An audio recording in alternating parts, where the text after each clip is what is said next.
Alrighty. Key of C.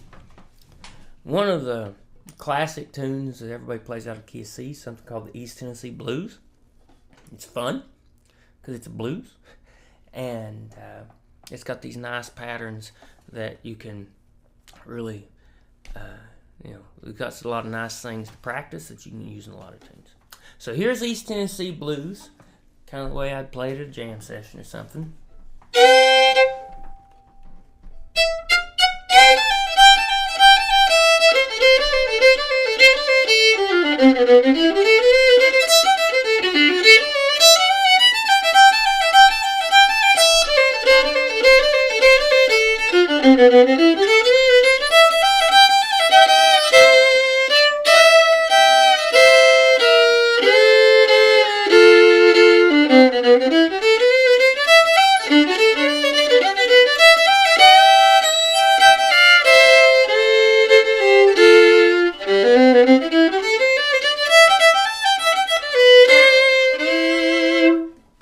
Something like that. But you'll notice that it's got these really lovely melodic motifs, like that, and then you do the same thing, which is great. And this also introduces an idea, this new chord number to think about, which comes around in fiddle tunes. So let's dive into this, and I think there's a lot of good learning here. Alright, so East Tennessee Blues, we're going to play it like this.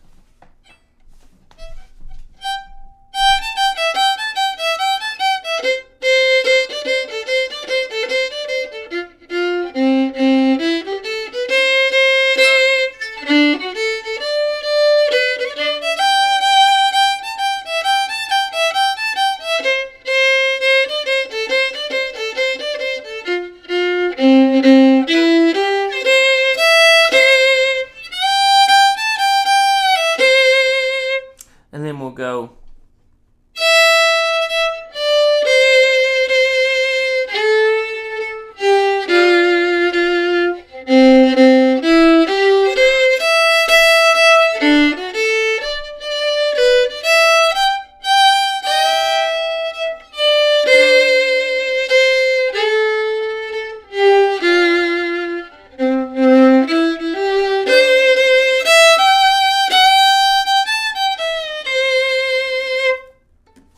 Okay, so let's start by this simple little melody.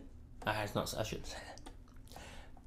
This lovely little piece that recurs.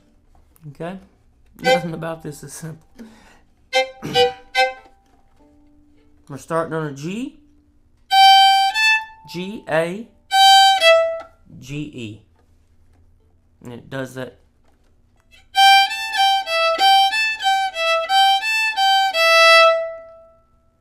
Three times, and then just play some long notes on a C. Dun, dun. So that's your C. Then we do the same thing, same pattern, one set of strings over, and C, C, D, C, A.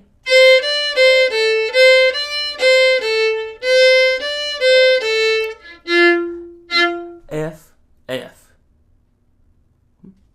Then we'll move to our C note.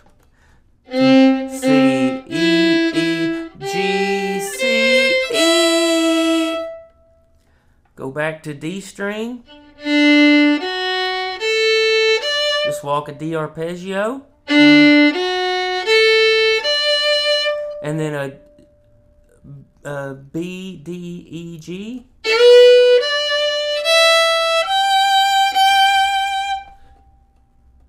Which takes us back to our original motif.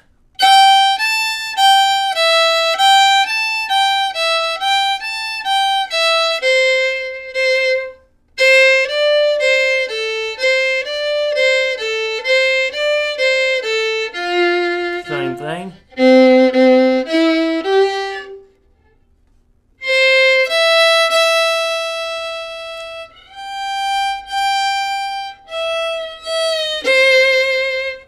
So since it's a blues, it's nice to put some slides in there. So that part will be like, so we'll come off the CDA part. F, F, and then C. C, C, E, G, C, E, E, G,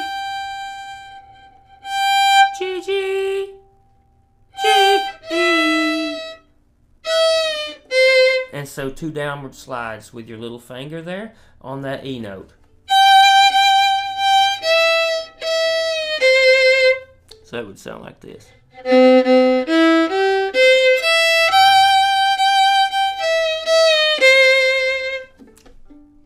And so that's the first part of your tune. The B section goes like this.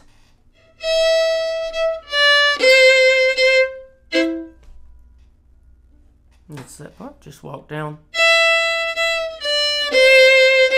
And feel free to slide with that pinky finger, because remember we're going E, D, C, E, C, D, E. E's our third note in our scale. So remember our 3 in blues likes to slide around. So don't be afraid to slide it just a touch. So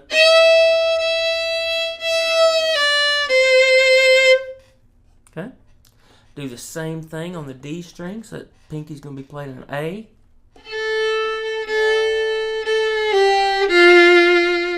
And then repeat the same phrase that was in the middle of our A section. Then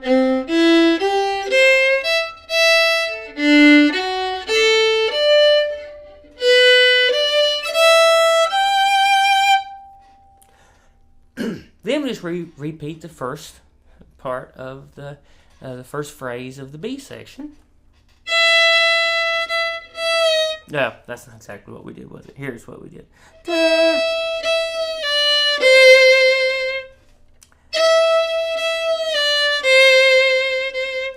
And then the A.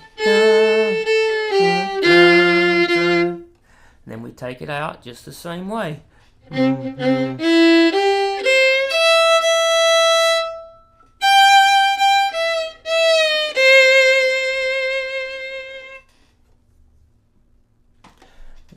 So that's East Tennessee Blues. The things to notice here are that one, remembering your numbers of notes can help you just kind of internalize and solidify sounds in your brain. You can trust them. It's like, which note am I going to go to that will slide on to make things bluesy? Well, like we talked about in G and other keys, we're talking about 3, 5, and 7 with a very general statement. All right, so in C, what is that? 3 is C, D, E. You know that 5 is C, D, E, F natural, G. So 5 is G, and 7 is C, D, E, F, G, A, B. But we're going to flatten that just a little bit to play a B flat and kind of slide in between those 7s a little bit. So the main key here, though, is the sliding on the 3s is what this is really showing you. From the E to C. And if you watched our video about chords, you know that a very common chord progression after you go from 1 is to go to the 4. And so if we count that up, we're starting on C. So C, D, E, F. The F chord is our 4, and that's what's coming up next. We haven't really talked about this yet, but that's you can do the same thing out of the F chord here, because just really quickly, the F chord, the key, major F is 1, G is 2, 3 is A. Okay, so when we go to F, this is an A note, and so we can do our little slide the same thing we did, same way we did on C. E, E, D, C. But when it goes to that F chord, we know we can do a similar slide on this third of F, or the A note, to make that chord sound bluesy as well. You know, the other part of this that will be useful to talk about right now is the introduction of a 2 chord. And so what do we mean by that? So if we just count up, we're out of the key of C. So C, what's the 2? What's the second note in the C scale? It's a D. In this case, this is going to be a D major. And this D major chord comes in at a very similar place in lots and lots of tunes. So let's talk through this really quick. So the chords of this tune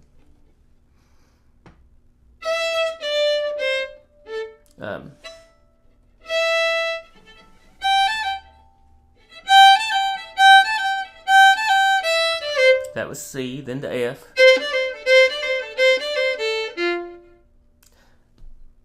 That was F. Back to C.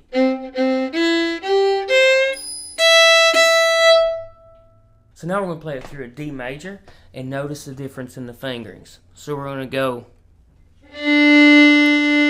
to a D, and here we're going to play an F sharp because that's the note in, that's the F that we would use out of the key of D. Out of a D major scale, we use an F sharp.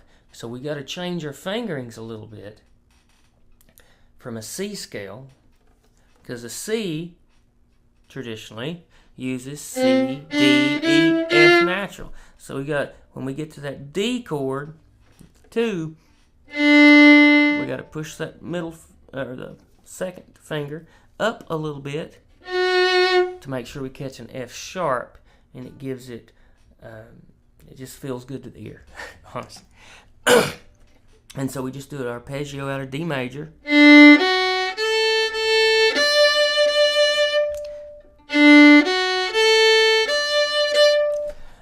And then we go to a G chord, which is the 5. And this is going to be kind of in the middle of the A section, and again in the middle of the B section. And what you'll find is this pattern of having the 5 chord land in the middle of a section is super common. And if that 2 chord is going to show up, the major 2, in this case D major, it will usually sneak in right before that 5 that happens in the middle of the section. And so this is classically referred to as what you call a 2-5 progression, if you've ever heard of that. I hope that demystifies it some, because all that really means is you count up to the second note in your scale and play that chord, and then you count up to the 5th note in your scale and play that chord. Now, 2-5s in jazz, and some in bluegrass too, in different forms, can be minor. The 2 can be a minor. It's a little more complicated than that. There's lots of other things you could play. But I just want to, start with this foundational thing of the example of doing this in this tune, and bring out the point that this pattern occurs over and over again in both songs with lyrics and fiddle tunes too, in folk music. And so all you theory people out there, I hear you. I hear you. It does get more complicated, but I hope that's a good start. Alrighty. Well, thank you all. Talk to you later.